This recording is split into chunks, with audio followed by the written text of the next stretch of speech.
Hello, I'm David Hunt and welcome to The Art Hunter. My guest today, do you know what? I just want to tell you a little bit about her before I read the little blurb that's coming up, is that I interviewed her on my arts program on Joy 94.9, and I've interviewed her a couple of times over the years, and she's impressed me so much over the years, what she's doing, what she's done, and what she will soon figure out. That an opportunity came along to have her on the show today, and thank goodness she was available and said, yeah, I hear that she actually does nothing. She sits around, somebody peels the grapes for her every day. But anyway, let's get on with the show. She's a writer, author, playwright, and she's written a script for a movie, but she can't tell us what it's about yet, and also scripts for docos and the likes, but we'll get to that a little bit later. Her books are amazing, telling stories of powerful women through history, flawless ladies, and like about princesses as well, and the queens. And she also writes a lot of plays, but they're plays with real meaning, and it's usually about women. I'm working with a theatre company called Swift Theatre. Angela, welcome. Thank you very much for having me. So let's start by, like you're a writer. Let's start about that. How did you realise that you might be a writer in life? Took me quite a while. I didn't really figure it out till I was 40, but I was writing from the beginning of my career. I was a bit terrified about writing, because writing means you need to spend a fair bit of time on your own. Yeah. So it took me a while to figure out that I could do that. But as a kid, were you good at writing essays and all that at school, or no? No, I was a shocker. Okay. Terrible. Right. Dyslexic, didn't read till I was 11. Okay. School was a bit of a punish. Yeah, it's interesting going back that far. I then fell in love with photography, film, and I started working in the film industry, and my happy place was on set. Okay. Did you study film? Yep, no? Yeah. I was at the VCA. Okay. I had a fantastic time there, learnt a lot. And the VCA at that stage, I understand it's changed a bit, but very much taught the auteur method. So you needed to be able to write, direct, it could help if you could shoot, you needed to be able to edit your own work. Yep. They really gave us the full gamut of creative experience, which I loved. But it was once I started working in the Australian film industry, budgets are very constrained. Oh, it's tough business, isn't it, film? The number of stories you can do, what you can work on is limited. Yep. And one way to save a budget is have the writer-director be the same person. And I started writing initially in documentary. So my work started with research, putting together works. And I remember the first time I did it, I said, how can you write a documentary? You don't know what people are going to say. You don't know what's going to happen. That's the whole point of a documentary. This is ridiculous. But I learned that with careful interviewing, pre-interviews, a lot of research, you can have a pretty good guess at what people are going to say. Yeah. And that it's much cheaper to have an idea of what you're filming before you start filming than once you get into the edit room and you try and piece it together. But also with a doco, 9 times out of 10 there's a voiceover, so you have to write that, don't you? Yep. So that's all. But I love a doco. I love a good doco. Yeah, it's one of my favourite things. Yeah, truth is stranger than fiction. Yeah. And an insight to somebody as well, like which there might not be a book written about them, but somebody has done a doco on them. But what about, like sitting down, like say writing a book? How did that come about? You were a little bit scared about spending that time by yourself, or? As my life got busier and fuller, I found that spending time on my own was not something to be feared or worried about, but actually the moments that I really enjoyed, and I had creative space. You need time and space to be able to think, dream, fantasize, imagine, all that fabulous stuff that goes into the creative process. And as I got older, I found I increasingly valued that time alone. And I wanted to work on longer creative projects. And I wanted to build things that would be enduring. And in a funny way, as I had less time getting older and there were more jobs and more work and more things to try and fit in, I started picking my projects more carefully and dedicating more time to those few projects rather than trying to do an awful lot. Yeah. But I find coming up with a concept, coming up with the idea, like with your playwriting, we'll get to your current play a little bit later, but like that whole thought pattern, or is it easy for you? Do you go for a walk and the fresh air and you go, oh, I've come up with a great idea? The ideas take so long to manifest, you don't need that many good ideas. Okay. Like once you get a good idea, you hold on to it, you nurture it, but I would work on most projects for at least 6 months, maybe more. Writing it? Writing it, yeah. Just writing it? Yeah. Wow. Yeah, like it takes a lot of time. Yeah. So, and I have a book of ideas. I have lots of ideas. They're all sitting there. Okay. And sometimes ideas merge and sometimes they break up into other ideas, they fracture. Yep. Yeah. Yeah. Now, you've written these 3 books about women.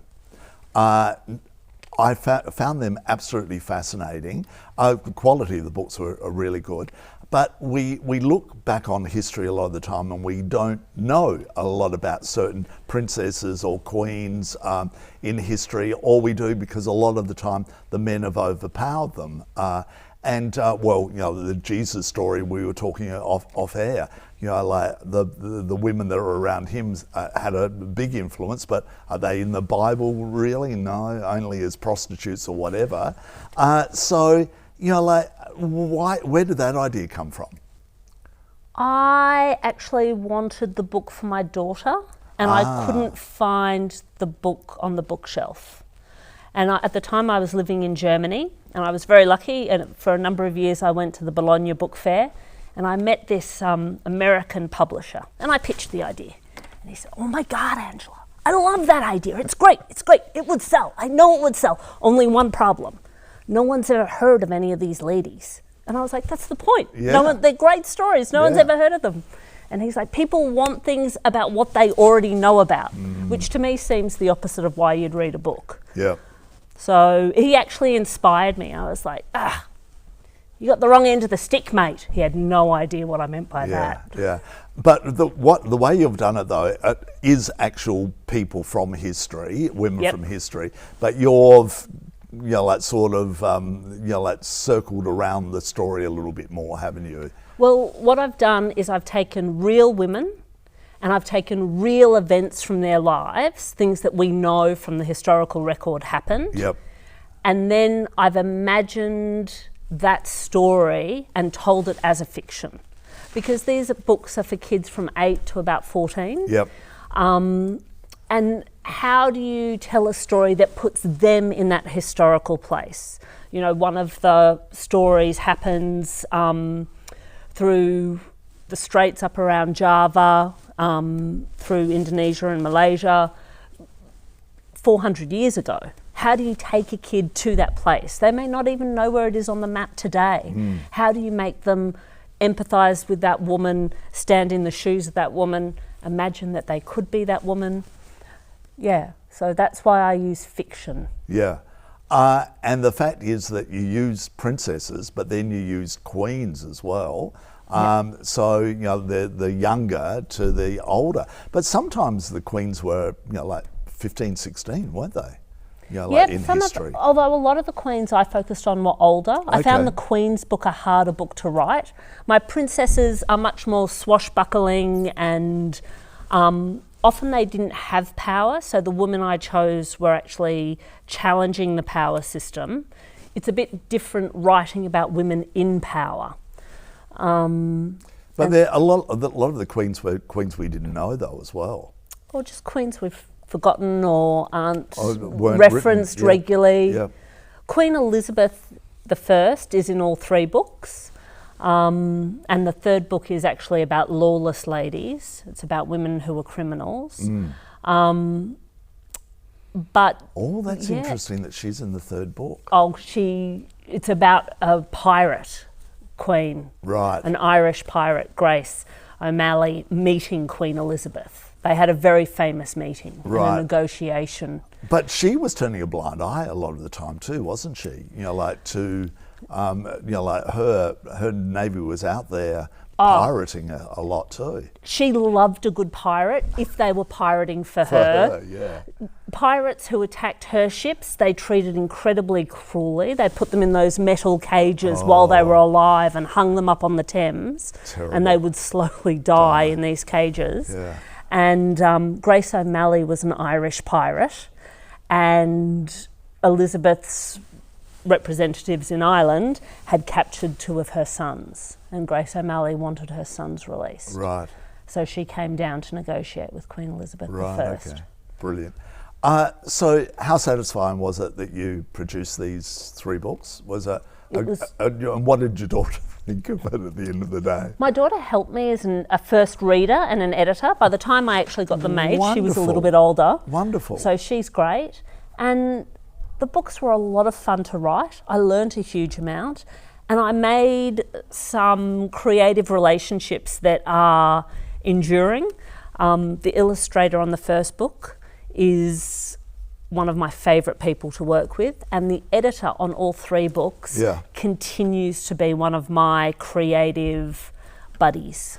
What was it like writing a book, like you, a screenplay and docos and whatever, and as a playwright as well, but writing books, having an editor, I always love asking that story. How did you have somebody ripping into your words? I don't mind being criticised. Okay. I'm pretty good at listening and going, yeah, you got a point, and saying sometimes, no, you're completely wrong. And that's core to my work, and that's non-negotiable. It's actually often creative criticism. You need to listen if it resonates with something about the mission of the story. And good criticism is hard to find and really, really valuable. Yeah. And having someone whose creative judgment you trust and having them put in the effort, the time and the care to really think about your work is a gift. Yeah. So, I like having an editor.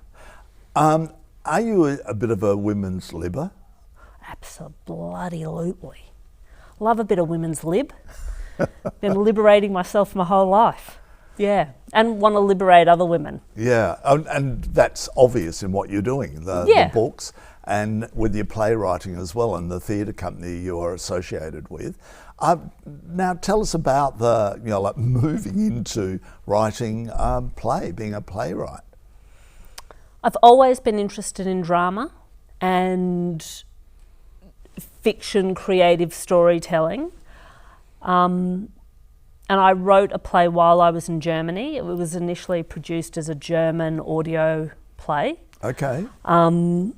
But I came back with the script, and I was looking for a really strong actress in her mid-50s, and I met Carolyn Bock of the Shift Theatre on another job. And I said to her as we were finishing up the job, quietly, I sort of said, you were pretty good on this and I really like you, and would you want to read a script that I've got? She'd probably roll her eyes and go, oh no, here we go again. Yeah. Oh. Anyhow, she was good enough to read the script and she said, I like it. I'll run it past the other person in her theatre company, Helen Hopkins. And we had a lunch and a big discussion and we clicked. And after I did No Exemptions, they offered to produce 2 more plays written by me, that we would have an ongoing relationship for a number of works, which is extraordinary. As an artist, it's such a rare and wonderful opportunity that someone backs you not just for one project, but as creative person. Yeah. And which one are you up to? We're doing number 2 now. What's number 2 called? It's called Eat Your Heart Out. Right. And those 3 ladies behind you, have they got something to do with it? Yeah, they're my fabulously wicked, nasty, self-centered, delightful, energetic, joyful characters. Right, okay. What's it about? It's about 2 very, very privileged women And you can tell the way they're dressed Yes, on either side. who generally love life, who have everything, perfectly designed, curated, fabulous lives. And then they meet every Tuesday for lunch. This Tuesday, as you do. And this Tuesday, something bad has happened. Oh. And one of them realises that for everything they have, they're missing the meaning of life. And the meaning of life is hard to find, never on sale, but the ultimate status symbol. So they set out to figure out what the meaning of life is. But what's the person in the middle? That it's a waitress? Yeah.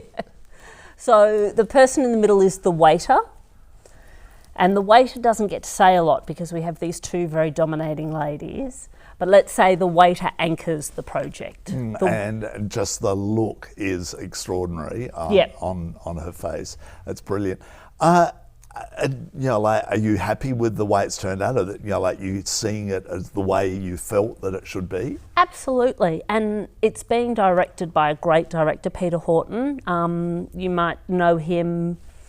He did at the MTC last The Heartbreak Choir. Yep. Very, very experienced in comedy and really sees where this play fits within a tradition of comedy. You know, the butler, the waiter who oversees the chaos of an event is a classic comedy trope. Yep. And Peter knows all about those tropes and that comedy and knows how to pull it all together and take that tradition and put it all in this one piece.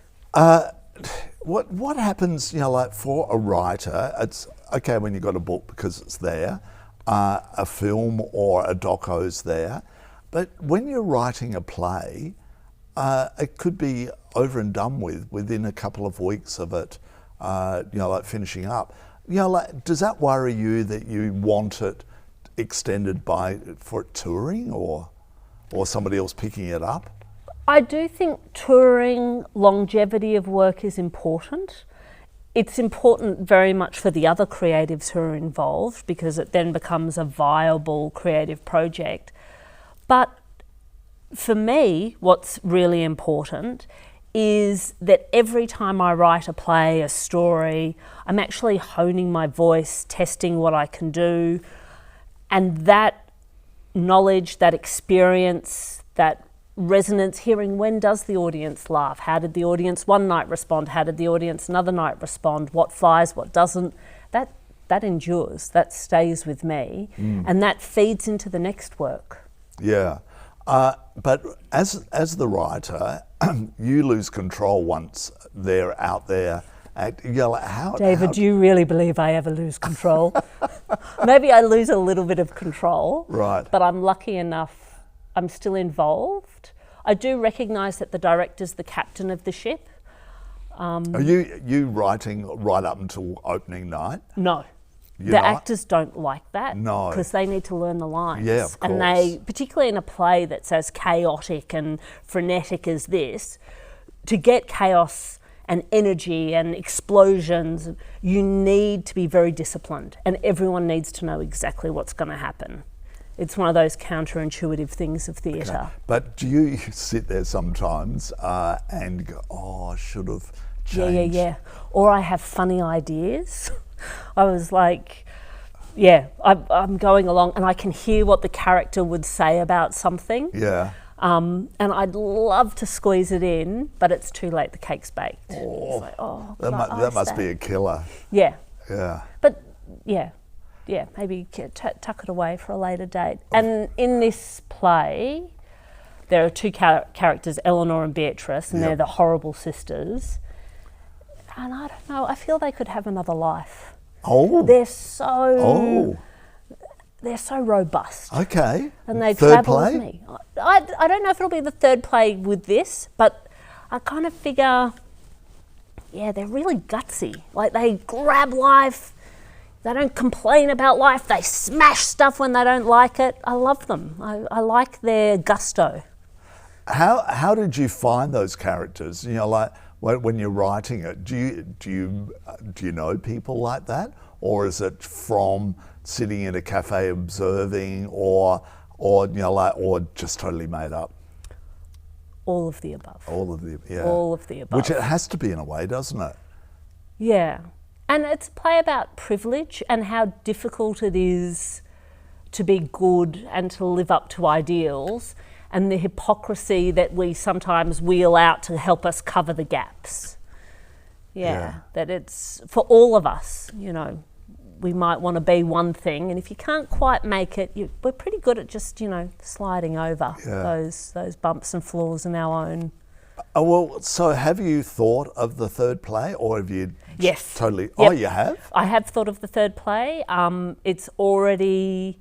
I've started writing it, and... You don't get confused, though, when you're still thinking so heavily about this one? The next play is really different. Right, okay. The next play is really different. Okay. And all of a sudden you don't go, oh, hold on, no, that's the character that's in the last one, no?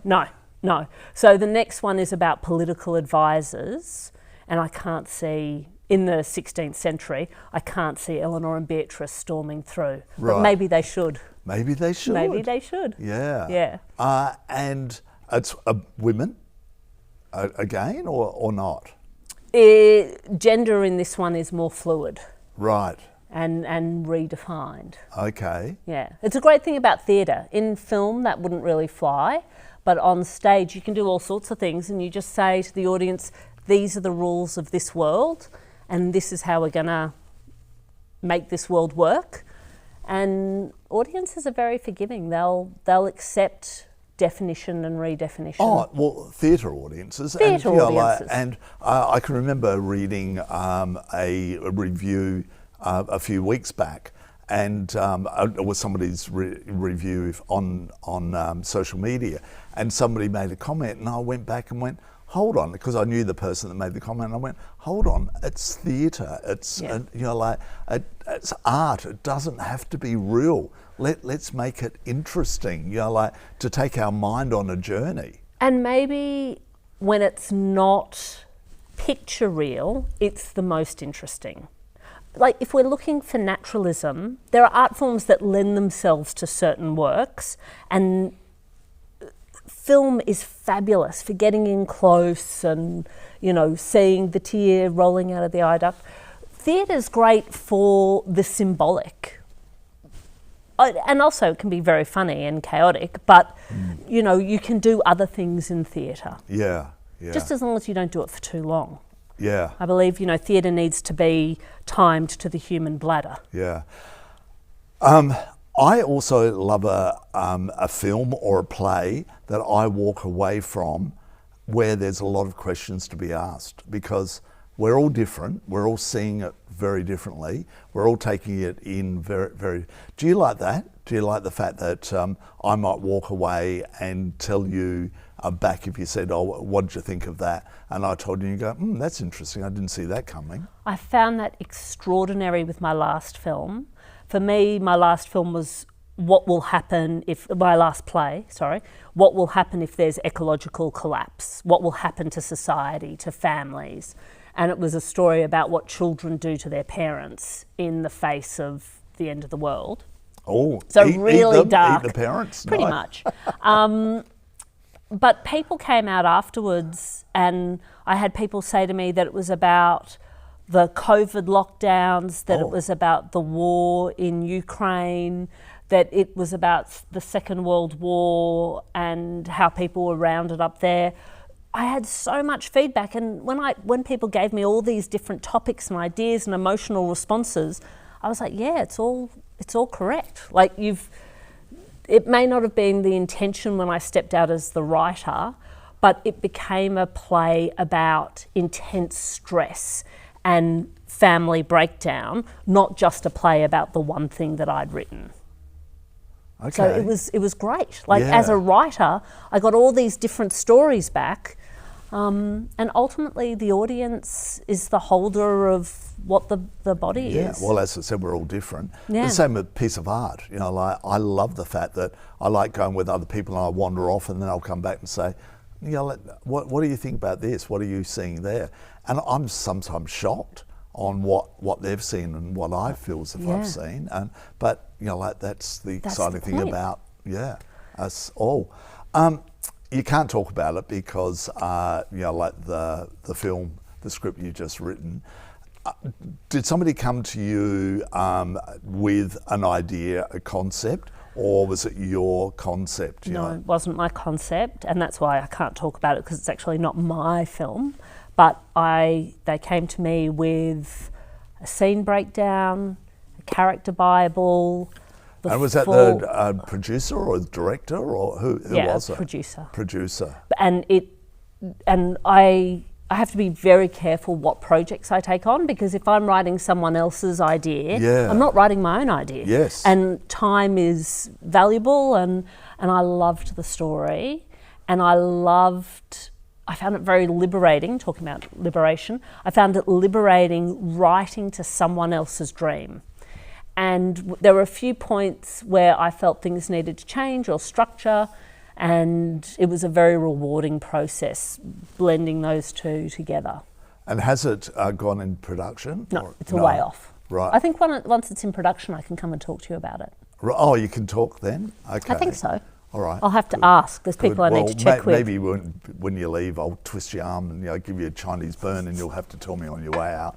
Secrets. But that must be another totally different a part of your life. Your writing life is writing somebody else's brief per se, instead of a story that you've come up with.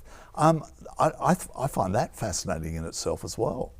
Yeah, it's a very different exercise. And I have to say, the person who commissioned the work started off by saying, you can do a draft. I'm paying you to have one go at it. And since then, things have gone well, and there'll be, it's growing. But yeah, it was a test. It was like seeing, does it work? Oh, how do you feel about that? Being thrown into that situation of, if I don't get it right, I don't get the gig. I think that's perfectly fine, because the quality of the work is the most important outcome. If I'm not right for the project, I'm not right for the project. Yeah, true.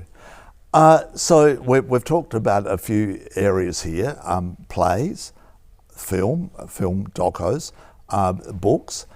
Is there a favourite? Or is that like asking you about a child?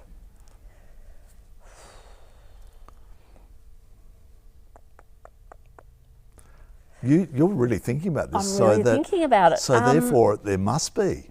At the moment, today, it's theatre. Right, I'm having a great time. While I've been here, they're trying out costumes. I painted the board this morning at the front of La Mama. Eat your heart out, pink. It's big, it's flashy.